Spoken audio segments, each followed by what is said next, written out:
Seguimos haciendo una breve oración. Le pedimos a la Santísima Virgen que interceda por nosotros para que este encuentro sea verdaderamente fructuoso. En nombre del Padre, del Hijo y del Espíritu Santo. Amén. Dios te salve María, llena eres de gracia, el Señor es contigo, bendita tú eres entre todas las mujeres, y bendito es el fruto de tu vientre Jesús. Santa María, Madre de Dios, ruega por nosotros pecadores, ahora y en la hora de nuestra muerte. Amén. María, Madre de la Iglesia, ruega por nosotros. Aunque hay tantos correntinos que podríamos haber dicho Nuestra Señora de Itati, pero es la madre de todos.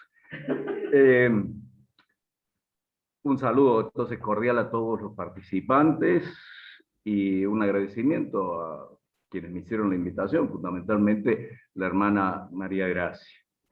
Y el título de esta conversación es La plegaria eucarística, modelo de oración y corazón de la Santa Misa. Nos preguntamos, bueno, ¿qué es la plegaria eucarística? Es la parte de la Santa Misa que comienza luego de la presentación de las ofrendas y de la oración sobre las ofrendas, y que es introducida por lo que llamamos el prefacio, y una parte que concluye con la doxología final, glorificando a la Santísima Trinidad. Ahora, como el tema es la plegaria eucarística, modelo de oración, podemos preguntarnos, bueno, ¿qué es la oración? Y hay distintas y numerosas descripciones y definiciones. Cada una de ellas acentúa diversos matices. Algunas, en mi opinión, con algunos acentos un tanto intelectualistas. De todas maneras, en casi todas las descripciones o definiciones, subyace la idea de que la oración es un diálogo con Dios. En mi opinión, la mejor definición es la de Santa Teresa de Jesús, en la cual, sin duda, ella refleja su experiencia.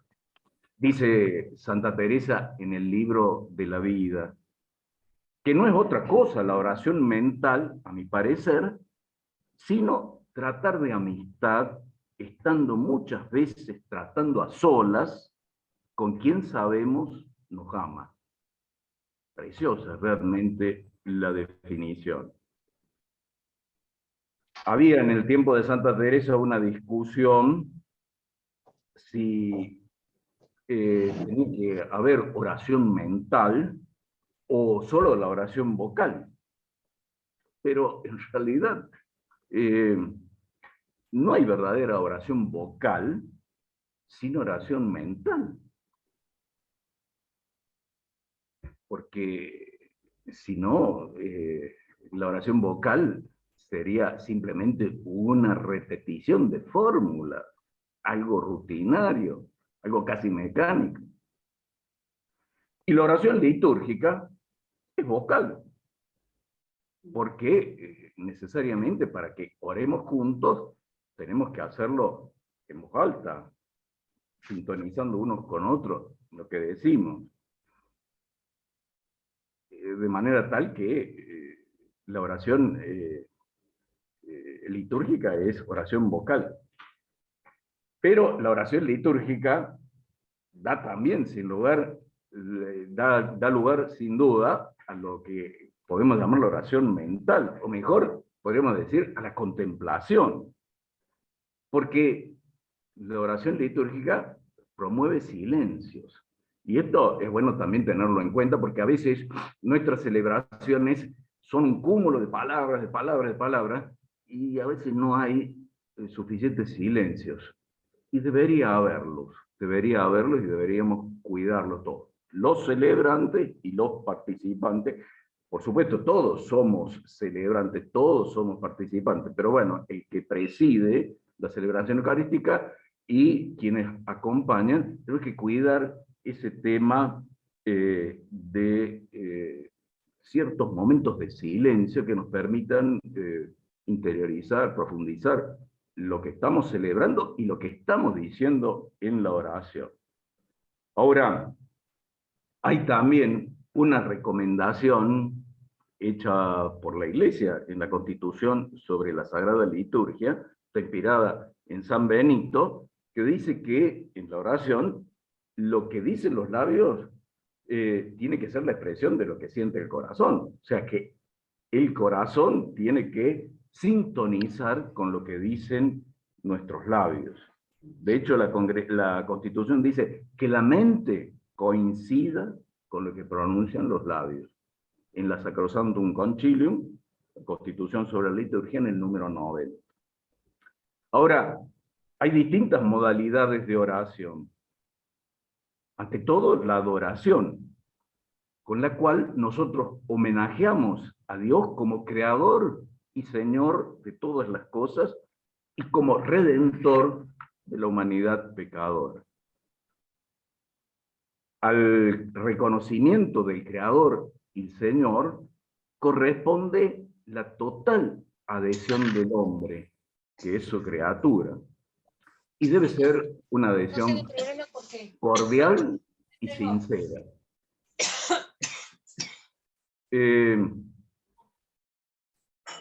Hablando Jesús con la samaritana, le dice que los adoradores que Dios anhela y desea son los que adoran en espíritu y en verdad. Esta es una propuesta en clave, podríamos decir así, positiva, pero también en algún momento el Señor se queja de algunos miembros del pueblo de Israel, particularmente en el grupo de los fariseos, y dice, bueno, les cabe bien esto que decía el profeta Isaías, este pueblo me honra con los labios, pero su corazón está lejos de mí. Entonces, la adoración tiene que ser en espíritu y en verdad, tiene que ser sincera, una adhesión cordial, de corazón. Una expresión frecuente en la liturgia de la Jora, expresa esa actitud adoradora. Es ese salmo que normalmente se reza al comenzar la liturgia, cada día, lo que llamamos el invitatorio, en donde hay en ese salmo, el 94, una serie de invitaciones a una actitud de adoración. El Papa Francisco, por otra parte, en varias oportunidades, hablándole a los sacerdotes, hablando también a los consagrados y en general a todos los fieles, invita a tener una actitud de adoración. Me parece que esta recomendación del Santo Padre es importante tenerla presente. Una cosa que nos ha llamado mucho la atención, esto lo comentábamos en una oportunidad con el obispo auxiliar de Córdoba, el hecho de la repercusión que tiene en la experiencia de jóvenes y algunos no tan jóvenes de lo que llamamos la adoración eucarística, por el momento de silencio, de oración y por esa actitud de adhesión cordial y sincera al Señor presente en la Eucaristía por Jesús, al Padre de los cielos en el Espíritu Santo. Entonces, una modalidad de la oración es la alabanza. La adoración. La otra modalidad de la oración es precisamente la alabanza, que es el reconocimiento festivo de la bondad y de la misericordia de este Dios creador y, sobre todo, redentor, que restablece el orden dañado por el pecado.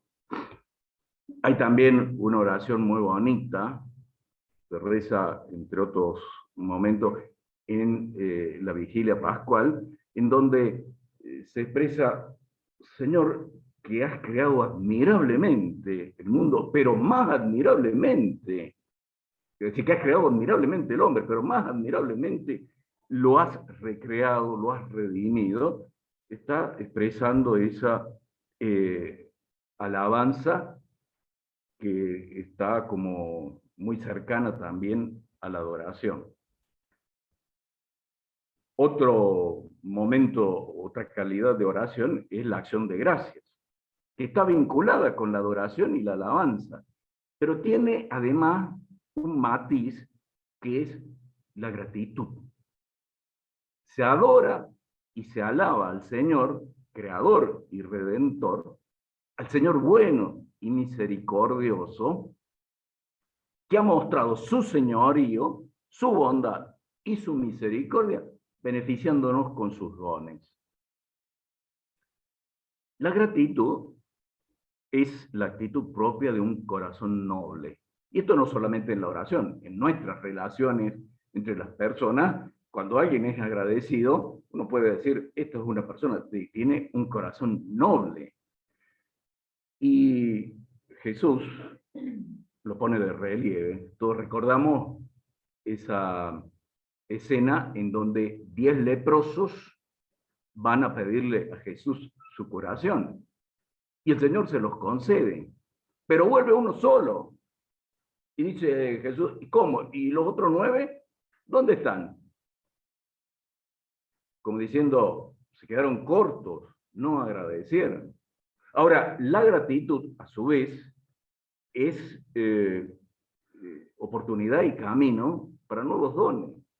Porque este leproso, el samaritano que volvió a agradecer, como los otros, ¿qué es lo que pedía? La salud. Pero por su actitud de gratitud, él recibió más que la salud corporal, porque Jesús le dijo esas palabras que todos deseamos escuchar. Vete en paz, tu fe te ha salvado. Conquistó, adquirió mucho más de lo que imaginaba y de lo que esperaba. Y por fin, otra de las modalidades de la oración es la súplica y la intercesión, que es acudir al Señor de todas las cosas, al Dios bueno y misericordioso, pidiendo su intervención en favor de una necesidad común, de alguien en particular, de cada uno de nosotros. A veces se la ha subestimado pensando que se trata de algo interesado, que es mejor solo la alabanza y la acción de gracia. Pero la súplica es también una expresión de adoración y de alabanza, porque reconocemos al Señor como dueño de todas las cosas y como benefactor sublime. Entonces, le estamos pidiendo, pero estamos reconociendo que Él es poderoso, bondadoso y misericordioso. Claro que hay que tener una noción adecuada de la súplica. No es que nosotros cambiamos los designios de Dios.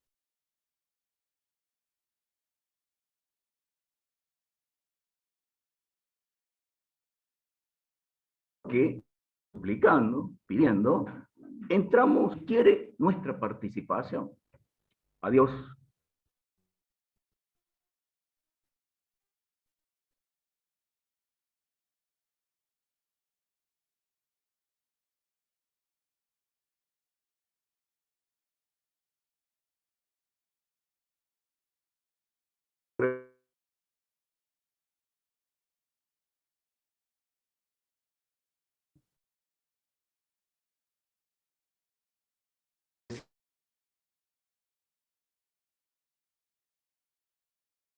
Pequeña Lo decía que la plegaria eucarística es modelo de oración. Eh, la enseñanza de la Iglesia nos habla de la importancia de la oración en común, haciéndose eco de la enseñanza de Jesús en el Evangelio. Dice, cuando 2 o 3 se reúnen en mi nombre, yo estoy en medio de ellos. Entonces, la oración en común es la oración hecha en la presencia del Señor y junto al Señor. Ahora, la oración, la plegaria eucarística, comienza con la adoración, la alabanza y la acción de gracias. En los prefacios tenemos una cantidad considerable de prefacios y todos ellos comienzan con el reconocimiento de Dios como Señor de todas las cosas, su obra creadora y redentora. Y con la consecuencia que es justo y razonable que nosotros lo alabemos, le demos gracias, asociándonos a la liturgia celeste. Recordemos cada uno de los prefacios. Decimos que es justo y razonable alabar a Dios y agradecerle porque ha hecho diversas maravillas en la obra creadora y redentora, y nos asociamos a la liturgia celestial para alabar a Dios. Este es el primer momento de la plegaria eucarística y ya es una oración de adoración, de alabanza y de acción de gracias.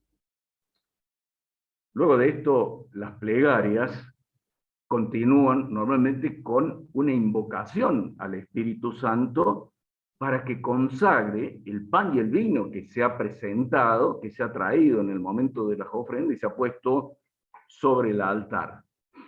Esta primera invocación del Espíritu Santo es manifiesta en todas las plegarias, especialmente en las nuevas plegarias. La primera, la llamada el canon romano, está como implícito, pero también tiene ese sentido.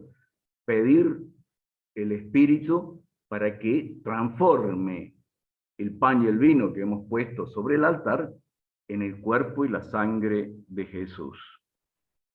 Es entonces una oración de súplica ya.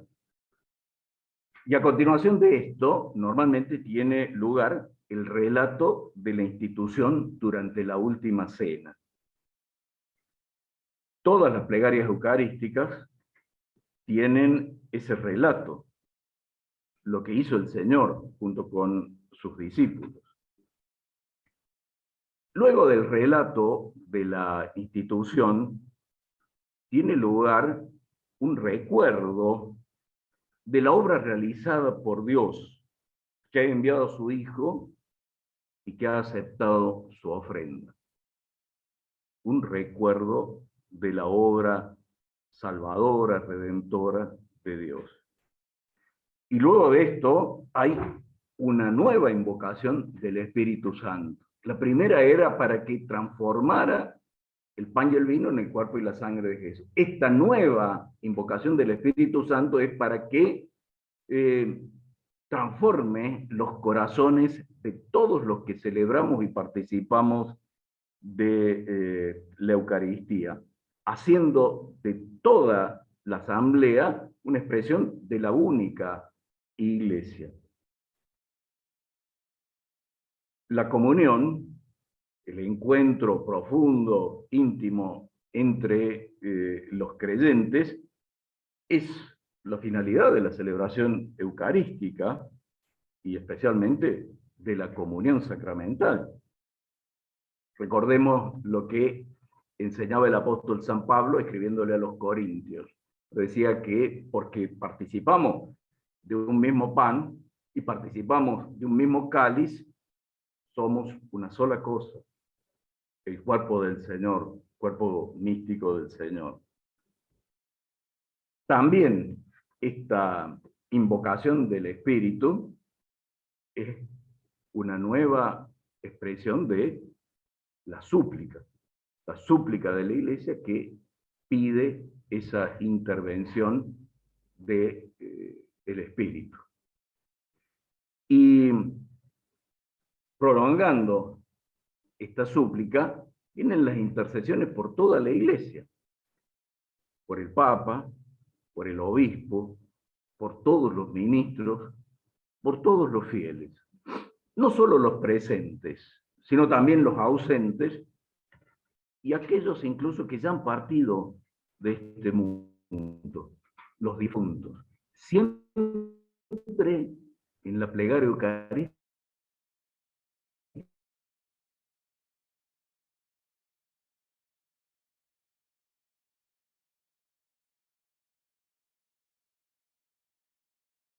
litúrgico en la misma plegaria eucarística que recomiendan de modo especial al difunto por quien se celebra la misa. Digo, especialmente en la misa exequial, pero también puede ser en la misa de aniversario, una mención especial.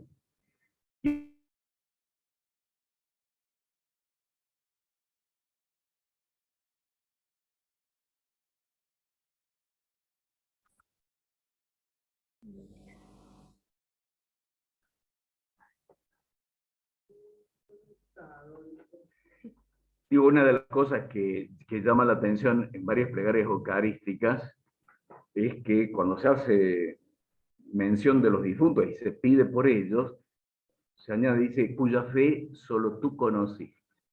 Es precioso eso, porque es una expresión también de la misericordia eclesial. No se juzga a nadie, porque no sabemos qué pasa en el corazón de cada persona y sobre todo no sabemos qué pasa en el último momento. Solo Dios lo conoce. Y ahí está la expresión de la oración de la iglesia, cuya fe solo tú conociste. Parece que esto es importante y a alguna medida puede recordarnos también la escena del buen ladrón. En el último instante de su vida, acuérdate de mí cuando estés tu reino. Yo te lo aseguro, hoy estarás conmigo en el paraíso. Bueno, la oración por los difuntos.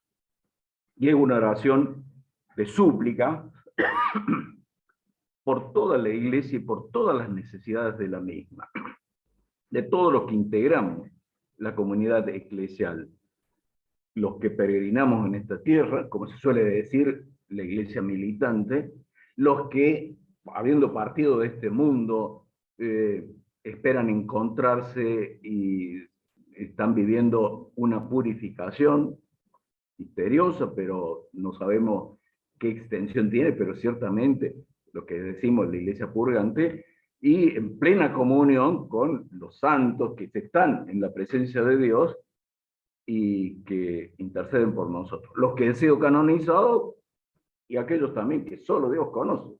Por eso también la liturgia, además de las memorias que hacemos y que tiene mucho valor eso, también está la fiesta del 1 de noviembre, una fiesta preciosa, de todos los santos, los que han sido canonizados y aquellos que solo Dios conoce. Y la plegaria eucarística se concluye con la doxología final, que está dirigida al Padre por medio del Hijo en el Espíritu Santo. Cuida Pamela. Y Luis está muy enfermo, tiene coma diabético, tiene picos de glucemia, o hiper o hipo que le baja. Ayer tenía 26 de glucemia, anoche. Mal. Pueden apagar los micrófonos. Va a trabajar lo mismo. No quiere ir al médico. Apágale ahí, por favor, apaguen los micrófonos. No sé eso. La Pamela tiene... Gente. Creo que tiene un tumor chiquito o 2 quistes en el cerebro. Así que la Mónica las viene pasando mal a todas. Gente. Por favor, ¿podrían apagar los micrófonos? Que la hermana fue a biodecodificación. Por favor. Sí. Ahí me contó hoy la Mónica. Por Estaba favor. tomando el té. Hola, por favor, ¿podrían apagar, Eduardo, el micrófono? Va, prepara otro té, pone la taza de nuevo en la mesa, se la dan vuelta. No hay nadie, están ellas dos solas. Ahora sí, Eugenia Carrasco, por favor. Eugenia Carrasco, por favor, podríamos Me silenciar. cagué toda cuando me contó hoy. Se le dan, no hay nadie, si está la Mónica y ella, y algo le da vuelta a la taza en la mesa. Y Eugenia. No, para mí que es lo que fue a biodecodificación y la persona le tiró el tarot. Aquí dale vuelta ahí. Solicitar audio.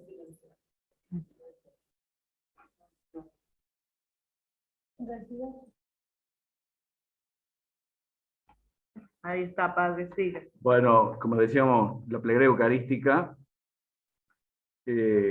da lugar a todas estas expresiones de la oración.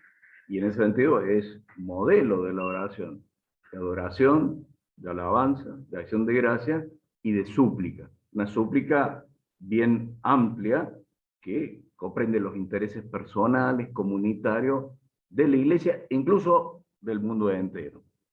Ahora, en el título de esta conversación decía modelo de oración y corazón de la Santa Misa. ¿Por qué decimos que es el corazón de la Santa Misa? Porque en su transcurso se verifica la presencia de Jesús por antonomasia, con su cuerpo, su sangre, su alma y su divinidad. Antes de esta presencia del Señor, por los signos sacramentales del pan y del vino convertidos en su cuerpo y en su sangre, hay otras presencias que también son reales. Esto nos recuerda la constitución de la liturgia. Jesús está él en medio. En la presencia, en la persona del ministro también está el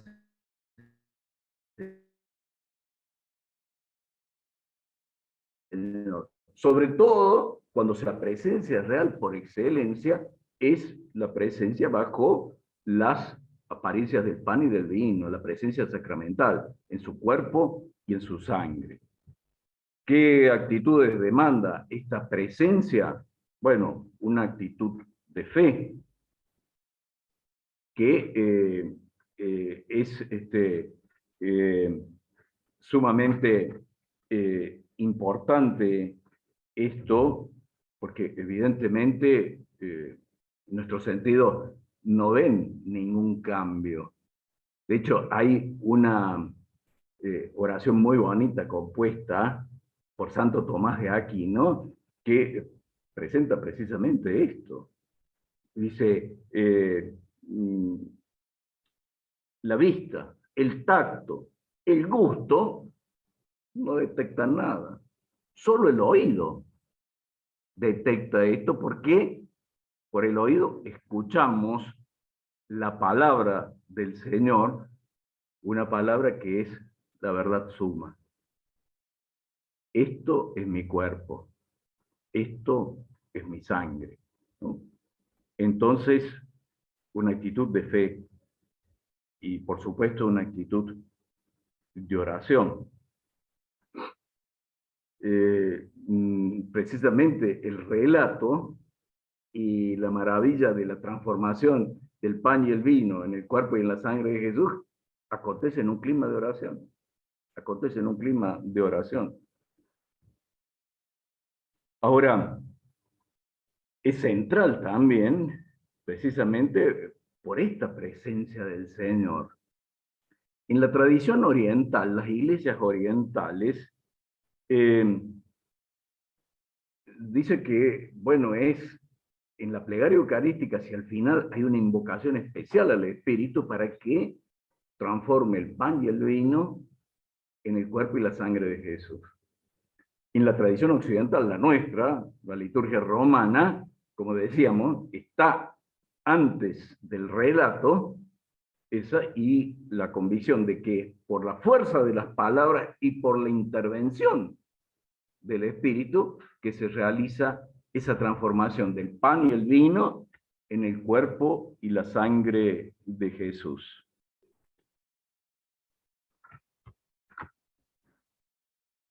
Y es bueno también, a propósito de esto y hablando de la centralidad de la plegaria eucarística, recordar que la Eucaristía no es una cosa, ni siquiera la más santa de todas. Normalmente utilizamos imágenes, medallas, estampas que nos mueven a una actitud de devoción y tienen su valor. Pero en el fondo son cosas, imágenes construidas con diversos materiales, papeles. La Eucaristía no es una cosa. Es alguien que vive, es Jesús, que está presente y que actúa. Y en la plegaria eucarística, y de nuevo, por esto decimos la centralidad, hacemos memoria de lo que hizo Jesús. De hecho, él le pide a los discípulos, hagan esto en memoria mía. Es decir, en definitiva, su obra redentora y particularmente el culmen de esa obra redentora, su entrega en la cruz.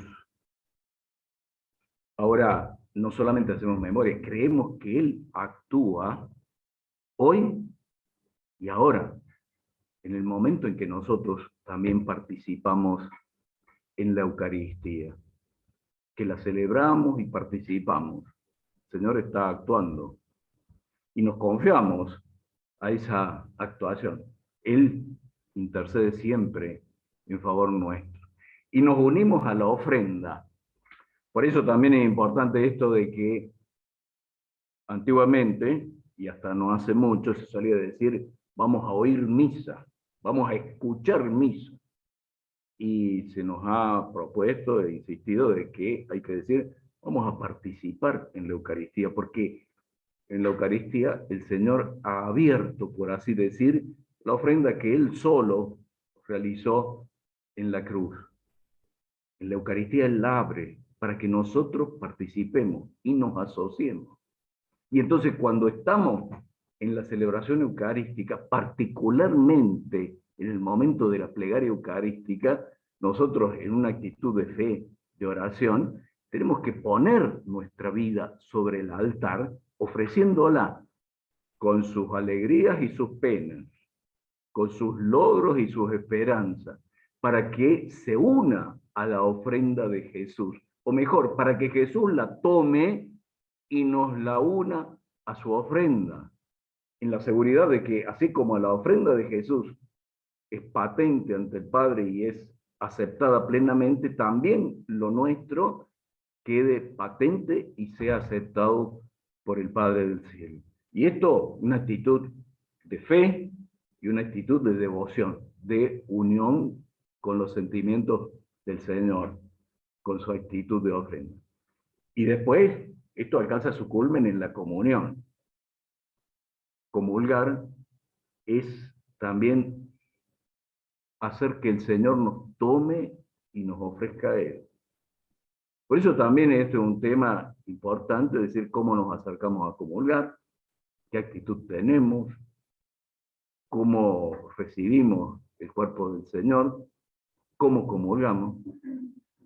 Ahí es el momento culminante cuando Él nos toma para ofrecernos. Y nosotros nos tenemos que dejar tomar y dejar ofrecer.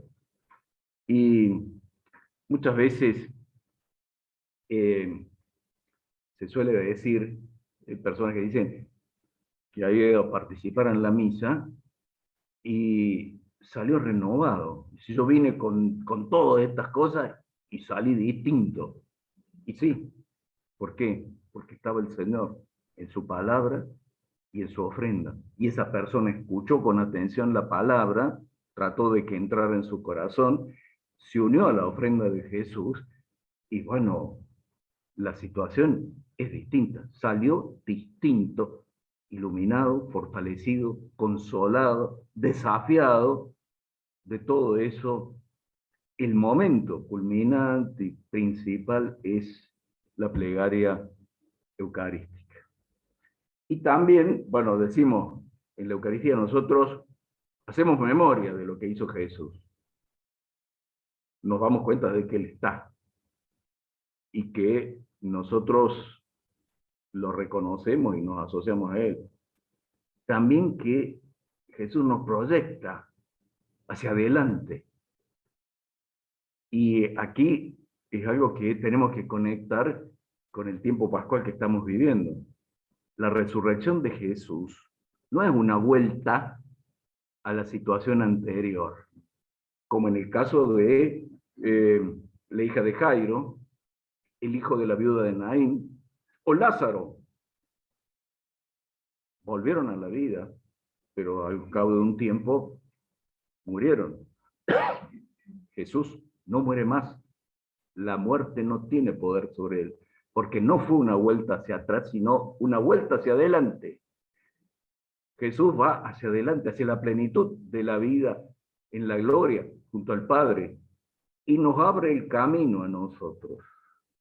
Este domingo, en la segunda lectura, vamos a escuchar al autor de la Carta a los Hebreos que dice que Él nos ha abierto un camino vivo, es Él mismo. Yo soy el camino, nos lleva. Y lo expresamos también en esa aclamación que hacemos después de la consagración. Dice, este es el misterio de la fe. Anunciamos tu muerte, proclamamos tu resurrección hasta que vuelvas hacia el futuro que no acaba. Y termino con una expresión, una experiencia que refiere alguna vez el cardenal Cantalamessa, predicador de la Casa Pontificia, predicando sobre la Eucaristía o haciendo una catequesis sobre ella. Él comentaba una experiencia que en una oportunidad, celebrando la Eucaristía, después de la consagración, se vino a su mente y a su corazón, sobre todo aquellas palabras que presenta el Señor en un diálogo con los judíos, cuando hace mención a lo que sucedió con Jonás o con la reina de Saba. Los ninivitas escucharon a Jonás, y aquí dice, hay alguien que es más que Jonás. La reina de Saba vino a escuchar la sabiduría de Salomón, y aquí hay alguien que es más que Salomón. Esta es la maravilla que acontece en cada celebración eucarística. Dice que cuando él se arrodilló para venerar el vino transformado en la sangre de Cristo, le vino a la mente esa mención de las palabras de Jesús, es decir, una actitud de adoración. Aquí hay alguien que es más que Jonás. Aquí hay alguien que es más que Salomón. Y esa es la actitud que me parece nosotros tenemos que tener en la celebración. Y particularmente en este momento. O sea, la plegaria eucarística es modelo de oración y es la parte central de nuestra Eucaristía. Qué bueno que lo tengamos presente.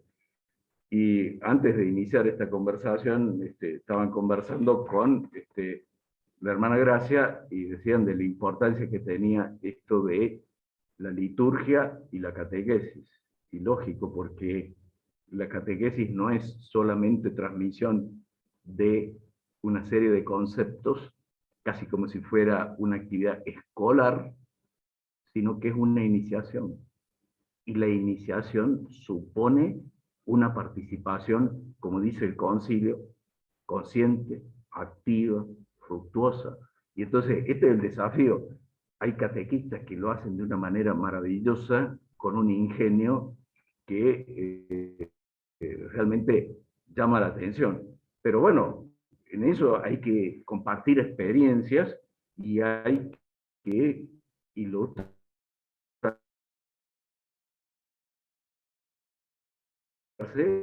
para que sea un adolescente o un niño que va recibiendo la catequesis, que va participando en la catequesis, vaya también participando en las celebraciones, gustando y aprovechándolas. Bueno, de corazón esto es lo que quería ofrecerles. Gracias, Padre.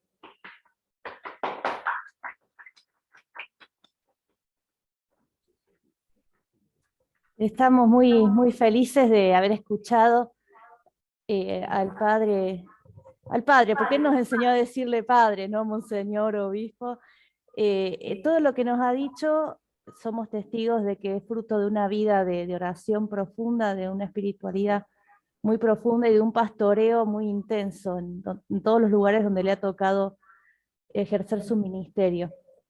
Vamos a proponerles hacer una pausita de 2 minutos para que en casa vayamos pensando alguna pregunta, podamos compartir algún eco de todo lo que nos ha dicho, y nosotras vamos a la vez a hacer otra conexión de internet para que no se nos vuelva a cortar.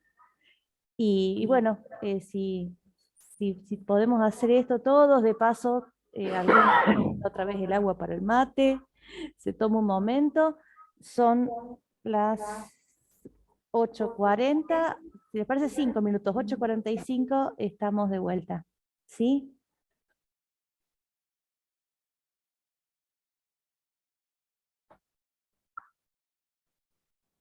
Bueno, ya estamos de nuevo. Espero que también en casa hayan podido hacer un momento de silencio, de compartir. Hay muchos que nos ha encantado eso, que hay muchos que en su casa o en sus comunidades están de varios grupitos. Hay más de 20 dispositivos, pero hay mucha gente que está siguiendo la Semana de la Liturgia, otros que lo ven después. Y bueno, de los que estamos aquí podemos ir expresando ecos de lo que Monseñor nos ha compartido. Vamos a hacer así, podemos encender nuestros micrófonos de a uno, o bien levantar la mano y nosotros le damos la palabra. Estamos también en este día especialmente dedicado a la oración, así que vamos a hacer una escucha también muy respetuosa de las preguntas o los aportes de cada uno de nosotros.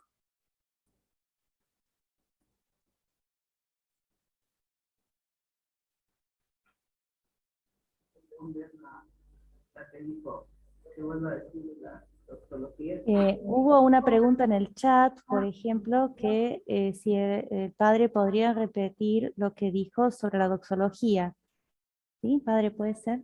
Sí, señalaba que la plegaria eucarística comienza con la introducción, que normalmente es el prefacio, que, bueno, el saludo a la asamblea, levantemos el corazón, demos gracias a Dios, justo y necesario. Bueno, ese es el comienzo, y termina luego de las intercesiones, particularmente por todos los miembros de la iglesia, particularmente por los difuntos, cuando el sacerdote celebrante, presidente de la asamblea, toma el cuerpo y la sangre de Jesús en sus manos, la eleva y dice, por Cristo, con Él y en Él, a ti, Dios Padre Omnipotente, en la unidad del Espíritu Santo, todo honor y toda gloria por los siglos de los siglos. Entonces es una alabanza trinitaria que termina la plegaria eucarística, y el amén es la expresión de que la asamblea se une a la oración que el presidente de la asamblea ha presentado en nombre de todos. Él ha hecho el relato y las palabras de la consagración, pero también ha hecho todo una oración invocando al Espíritu para que se realice esa maravilla de la transustanciación, invocado al Espíritu para que afiance la comunión entre los miembros de la Iglesia, se ha intercedido por el Papa, por los obispos, por todo el pueblo de Dios, se ha recordado a los difuntos. Bueno, el amén quiere decir, nosotros nos asociamos a eso. Algunos dicen, podría haber a lo mejor durante la celebración otras aclamaciones. No está previsto eso, pero sí en la plegaria eucarística de los niños, en las misas de los niños, sí está previsto de que los niños en un determinado momento, dentro de la plegaria eucarística, intervengan con una aclamación, como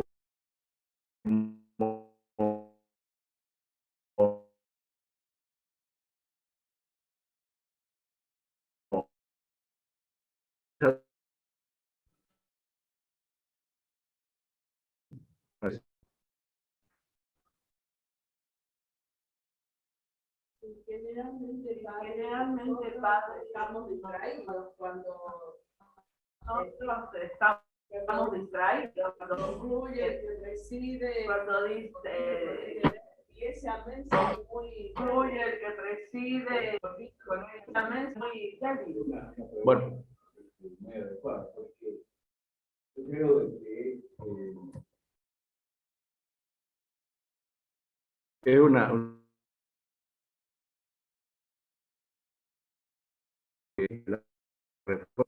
la plegaria eucarística era dicha solo por el sacerdote y en silencio. Entonces, claro, la gente se sentía desconcertada en ese momento. De ahí también que aparecían devocionarios, el áncora de la salvación. Después, cuando salió la traducción del misal que hizo el padre Ascarte, fue una cosa, la gente podía seguir o imaginar cómo era lo que estaba diciendo el sacerdote, porque lo decía en voz baja. Decía nada más que las dos palabras iniciales de la plegaria eucarística, decía, Peigitur, y después todo en silencio. Realmente una cosa muy extraña. Cuando yo era seminarista, en el seminario, los formadores decían la plegaria eucarística en latín, pero en voz alta. Y eso nos ayudaba, a mí por lo menos siempre me ayudó a participar, esto, pero había gente que o utilizaba esos devocionarios, o incluso podían rezar el rosario, porque era un momento de silencio a veces prolongado, y la gente no podía participar. Ahora, hecho en la lengua nacional, en la lengua del pueblo, eso favorece evidentemente, pero hay una cierta inercia en ese sentido que lleva a que a veces uno no esté del todo atento a lo que se está diciendo, o que no tenga, digamos, también, por así decir, el entrenamiento de decir, yo rezo con las palabras que otro pronuncia en mi nombre, y que yo me siento comprometido y participante de eso, y lo ratifico con el amén. Como decía, hay algunos que señalan que a lo mejor se podrían, como en el caso de la plegaria de los niños, poner algunas aclamaciones que incentiven la atención y la participación, pero bueno, por ahora eso no está previsto en las celebraciones generales así para adultos, ¿no? Padre, Eli pregunta si podrías aclarar lo de la plegaria eucarística con los niños y la participación, porque en un momento se cortó. Sí, decía que en la plegaria eucarística de la misa para con niños, que son 3 creo, están previstas en algunos momentos algunas breves aclamaciones que los niños pueden hacer uniéndose a lo que el presidente de la asamblea va expresando y manifestando en su oración. Entonces ahí eso incrementa, facilita la participación de los niños, lo cual me parece que es muy bueno y también muy educativo en el sentido de promover la verdadera iniciación de los niños en la celebración y en definitiva en la vida cristiana, ¿no? Mucha gente me pregunta, padre, que si, por ejemplo, ellos pueden rezar con el sacerdote, o por qué no rezamos con el sacerdote esas plegarias, ¿no? Entonces yo les digo muchas veces que uno no puede seguir en silencio, ¿no? Rezar interiormente junto con él, ¿no? Claro, porque son oraciones netamente presidenciales, o sea que es el que preside la asamblea. De hecho, cuando hay una concelebración, por ejemplo, algunas partes sí son dichas en común, otras no. Pero eso que dice usted ahí de, sí, me parece que puede ser perfectamente, de que uno vaya siguiendo interiormente, incluso en silencio, pero repitiendo, digamos, las palabras que pronuncia el presidente de la Asamblea, como una manera de ayudarse a que la atención esté concentrada en eso que se está celebrando y lo que se está diciendo. Puede ser un modo de participar. A mí personalmente, sobre todo en mis años de formación, me ha ayudado mucho eso, ¿no? Padre, pregunta Maribé, teniendo tantas y hermosas plegarias eucarísticas, ¿cómo hacer para que se vayan variando, además de profundizar en distintos detalles de la obra de Dios? Nos ayudaría a prestar más atención al no decir siempre lo mismo. Bueno, sí, eso es una cosa que nos toca a nosotros, como celebrantes, como presidente de la Asamblea, tener la posibilidad de alternar las distintas plegarias eucarísticas. Hay 4 plegarias eucarísticas al principio, después salió esta que tuvo su origen en Suiza, que tiene 4 variantes a su vez, después hay 2 plegarias sobre la reconciliación, y o sea, hay un conjunto considerable, y a veces, bueno, por razones de brevedad o de cómo hacemos normalmente la plegaria eucarística 2, que es la más breve, es una de las más antiguas también, pero no nos impide de que alternemos. Y hay algunas que son verdaderamente muy bonitas, muy bonitas. Tengo pensando, por ejemplo, la plegaria eucarística número 4, que hace toda una memoria, digamos así, de la historia de la salvación y hasta llegar al momento culminante de el relato de la institución de la Eucaristía. Está muy bonito, y así otras, ¿no? Las plegarias de la reconciliación son también muy bonitas. Preguntan también si los equipos de liturgia, a la luz de la sinodalidad, podrían proponérselos a quien preside, a esa variación o algún motivo especial. Yo creo que sí, y sería una cosa linda. Digo, así como los equipos de liturgia en las parroquias son algo muy importante, porque no solamente ayudan a la asamblea a conocer mejor la celebración, a participar mejor, sino que también nos ayudan a nosotros los celebrantes a que despleguemos toda la riqueza que supone la liturgia y no nos quedemos en alguna cosa común y ya, por así decir, trillada, sino que sepamos utilizar toda la variedad que la Iglesia nos ofrece para enriquecer la celebración. Y eso es bueno. No, pero ¿cómo le voy a decir yo al sacerdote esto? Sí, ¿por qué no? ¿Por qué no? Todos tenemos en la Iglesia esa posibilidad. Hacerlo con respeto y con caridad. Bueno, digo, a nosotros me parece que esas cosas nos ayudan. Digo, podemos nosotros ayudar a vivir los miembros de la comunidad eclesial sus carismas. Bueno, los miembros de la comunidad eclesial nos tienen que ayudar a nosotros a vivir nuestro carisma de presidencia, especialmente en la celebración litúrgica. Y está en conexión con lo que dice Cecilia de expresión de la sinodalidad también, que es eso.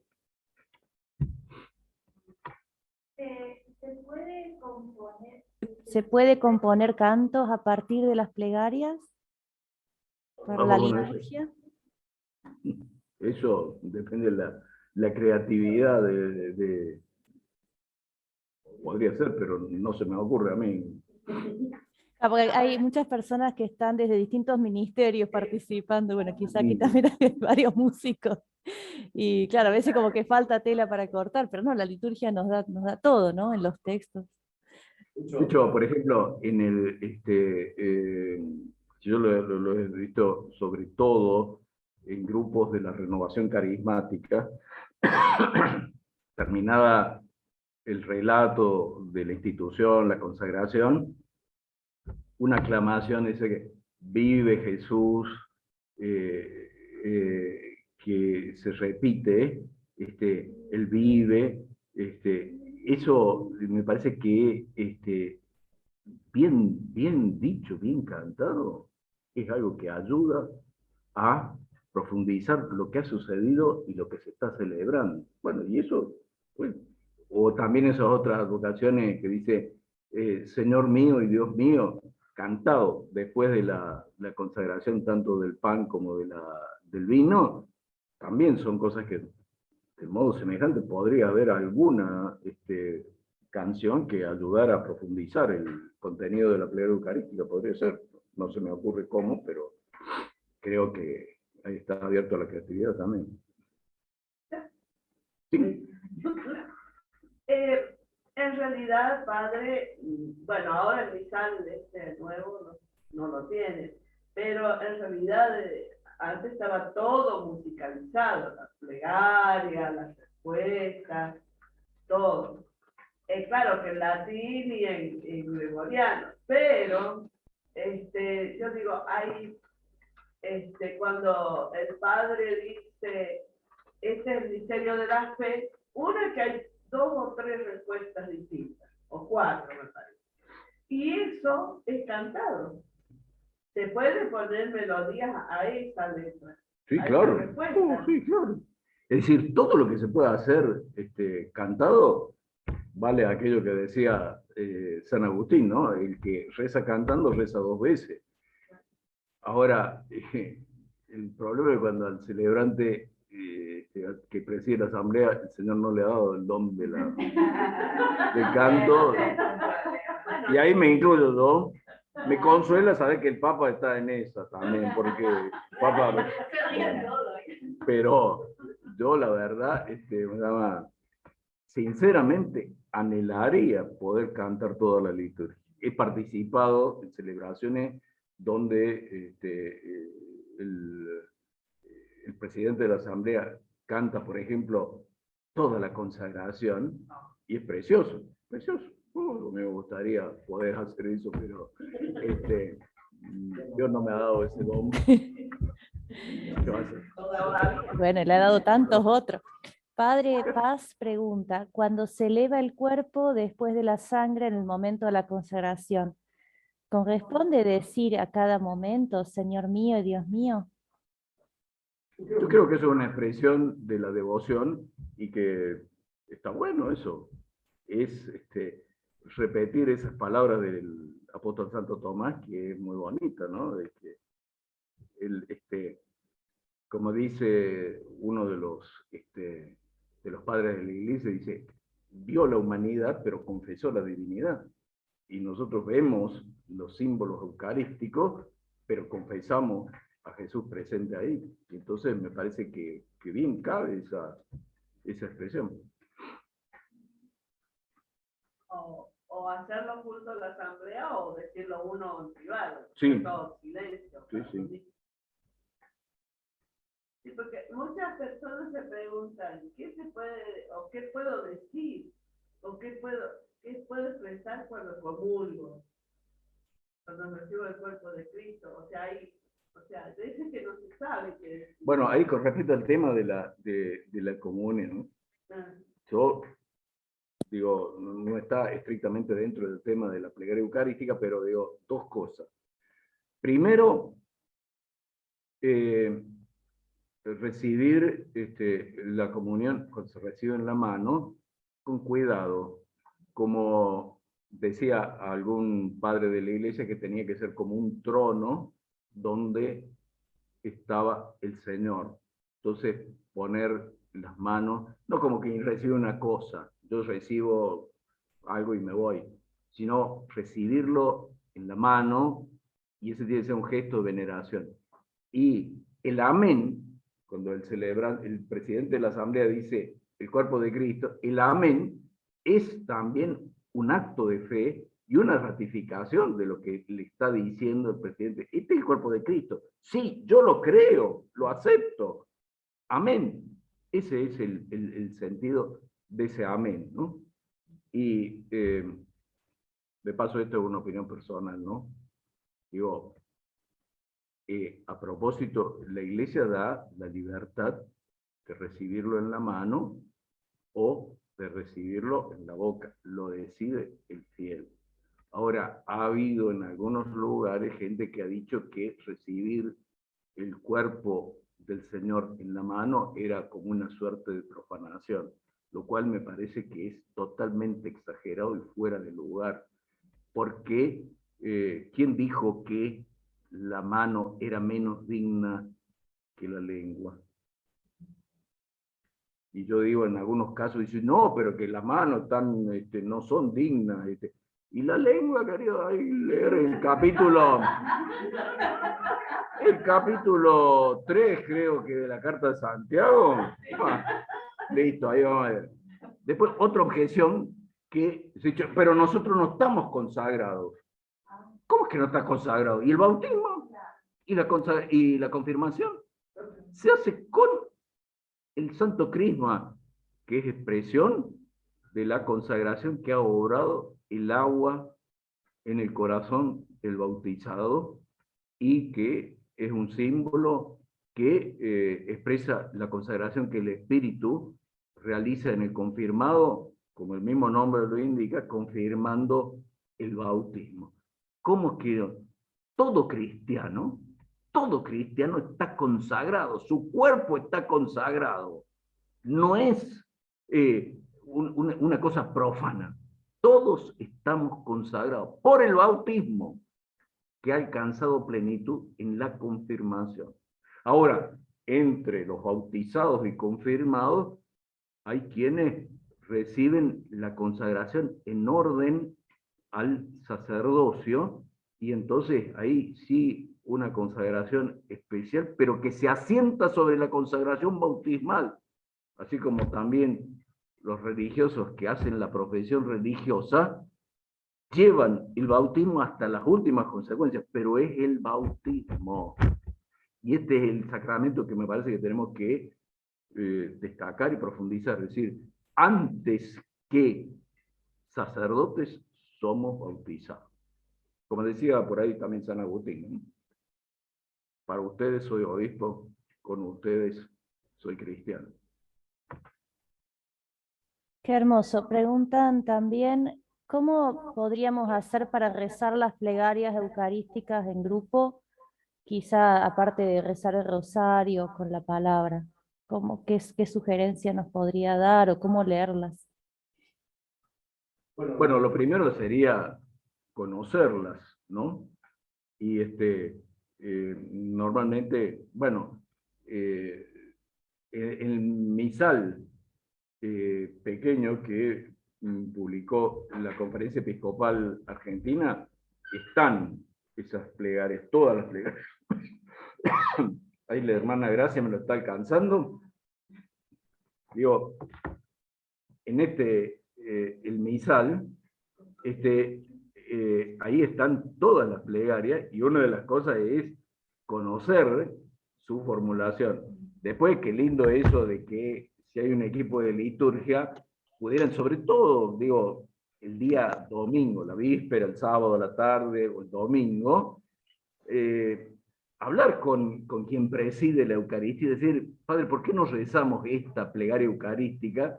Y entonces, bueno, ir conociéndola y utilizándola, y entonces eso nos ayuda a, digamos, gozar de la riqueza de la liturgia y de la oración de la Iglesia. También está la liturgia, la cotidiana, la que de San Pablo, y después hay otras el encuentro con la palabra. Sí, lo de San Pablo, eso es muy útil también, y claro que no pone todas las plegarias eucarísticas, no, pone algunas, sí, algunas del tiempo y algunos prefachos también, pero es un instrumento que ayuda mucho a participar, porque incluso una cosa que es linda es cuando uno, antes de participar en la misa, ha leído los textos y ya va con una, podríamos decir así, ambientación que le permite disfrutar más de lo que la palabra propone, de lo que la oración de la Iglesia expresa, y unirse de corazón a eso. ¿La plegaria también tiene que tenerse en cuenta para escribir el guión? Sí, me parece que sí. Bueno, también ahí en la cuestión de los guiones está la creatividad, pero una creatividad que se ajusta a los textos de la celebración. Entonces tienen que estar en consonancia, pero un guión bien hecho ayuda una enormidad a participar, a esa participación que dice el concilio, consciente, activa y fructuosa.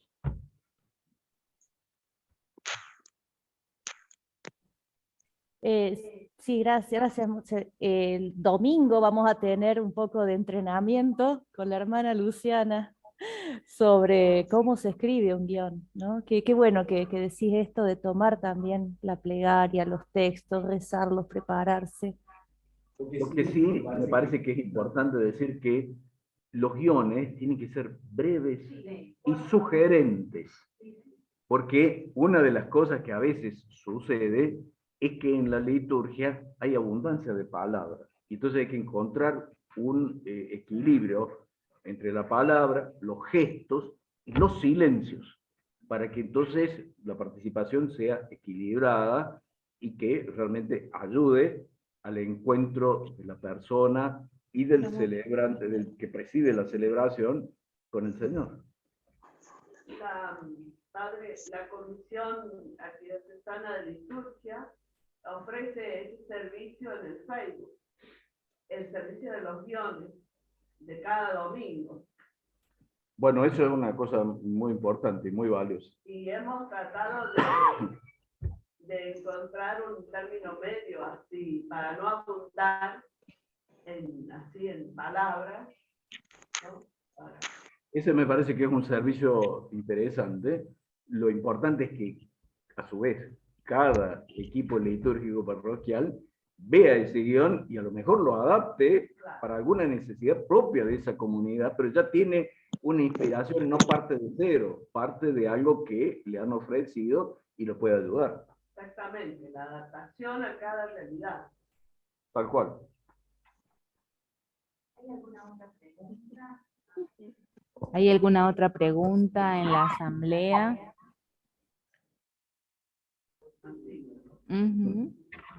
A ver, alguien que levante la mano o desactive su micrófono.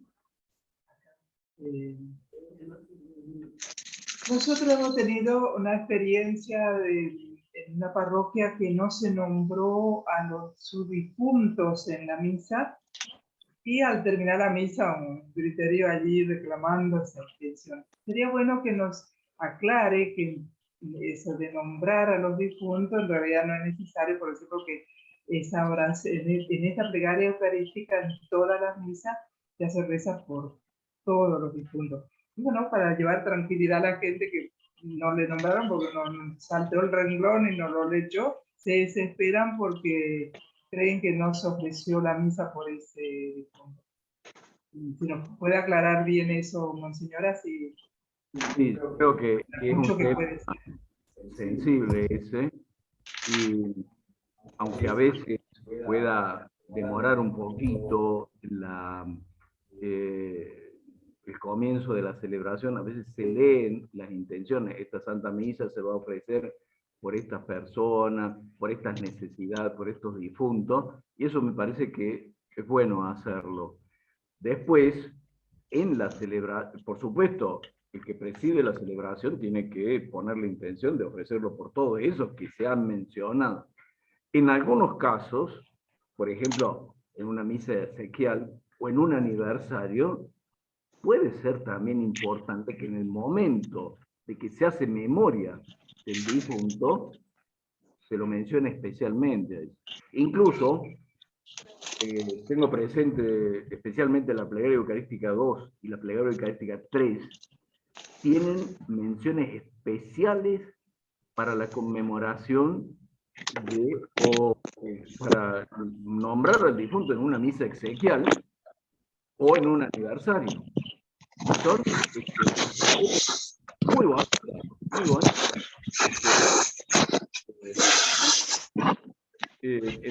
En la plegaria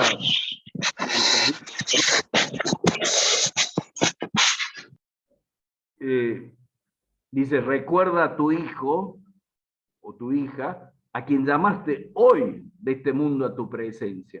Es decir, se lo nombra. Recuerda a tu hijo, a tu hija, se nombra a quien llamaste hoy de este mundo a tu presencia. El hoy, si es justo la misa de Ezequiel, pero si es un aniversario, es a quien llamaste de este mundo a tu presencia, concédele que así como ha compartido ya la muerte de Jesucristo, comparta también con él la gloria de la resurrección. Y en el 3 es todavía más bonito, porque dice: recuerda a tu hijo, tu hija, a quien llamaste hoy de este mundo a tu presencia, concédele que así como ha compartido ya la muerte de Jesucristo, comparta también con él la gloria de la resurrección, cuando Cristo haga resurgir de la tierra a los muertos y transforme nuestro cuerpo frágil en un cuerpo glorioso como el suyo. Y después viene la mención de todos los difuntos, y a todos nuestros hermanos difuntos, y a cuantos murieron en tu amistad, recíbelos en tu reino, donde esperamos gozar todos juntos de la plenitud eterna de tu gloria. Allí secarás las lágrimas de nuestros ojos, porque al contemplarte como tú eres, Dios nuestro, seremos para siempre semejantes a ti y cantaremos tus alabanzas. Y en la 4 está eso de que yo mencionaba, decir, ahí no hay una mención especial, pero sí, acuérdate también de los que murieron en la paz de Cristo y de todos los difuntos cuya fe solo tú conoces. Qué precioso cuando prestamos más atención a las palabras que se dicen, ¿no?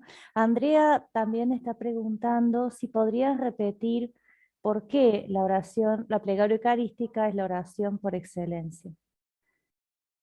Bueno, porque es la parte central de la celebración eucarística y porque en el curso de la celebración ahí se concreta la presencia por excelencia de Jesús en medio de su iglesia y que viene a ser como, digamos, una prolongación de su encarnación, como dice el Señor en el Evangelio, yo estaré siempre con ustedes. Bueno, ahí se concreta también esa presencia. Como decía, hay otras presencias que son reales también, pero esta es por excelencia. Y entonces por eso esta oración es la más importante, la central. Modelo de toda oración, como decía el título de la conversación, y parte central de la celebración eucarística. Padre, antiguamente se decía que, bueno, todavía se debe decir, que la consagración es el centro de la celebración. Pero después del Vaticano y con toda la cuestión de la Iglesia,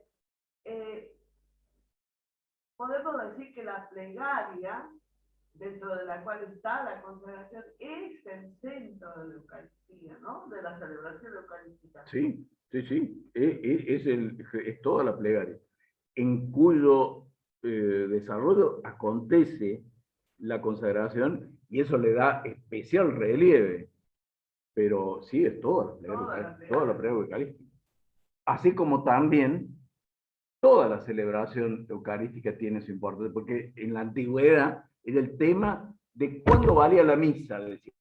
Y entonces, por ejemplo, si yo llegaba para el momento del ofertorio y decía, bueno, te vale la misa. Es una medida totalmente mezquina y social, como si la palabra de Dios no tuviera importancia. Pero ahí está un tema que algunos se resisten también. Una liturgia celebrada en una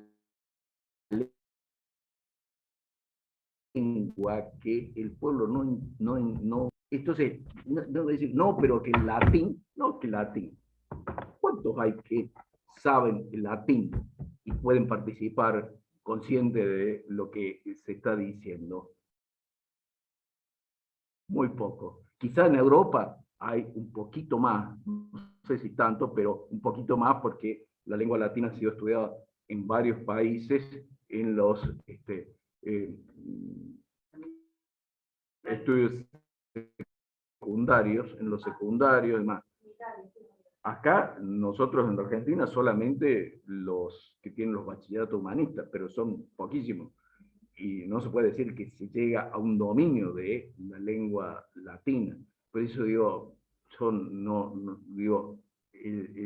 celebrado, para mí es maravilloso lo que hizo la Iglesia al admitir las distintas lenguas para la celebración litúrgica. De eso estoy absolutamente convencido. He participado en liturgias orientales, en donde se celebran con idiomas nacionales, que yo no conozco ni domino absolutamente, y todo totalmente ajeno y perdido en medio de la celebración, sino había alguien que me ilustraba y me decía, esto es esto, esto es esto, totalmente perdido en eso. Y bueno, yo pienso que también, por eso digo, porque algunos grupos han dicho que la misa en latín, porque más sagrado, son cuentos eso.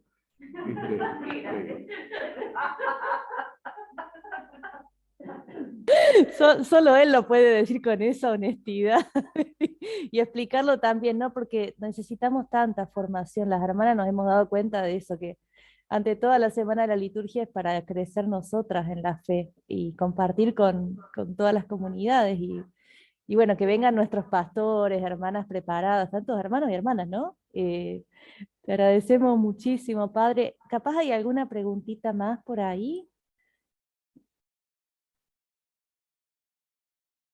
A ver.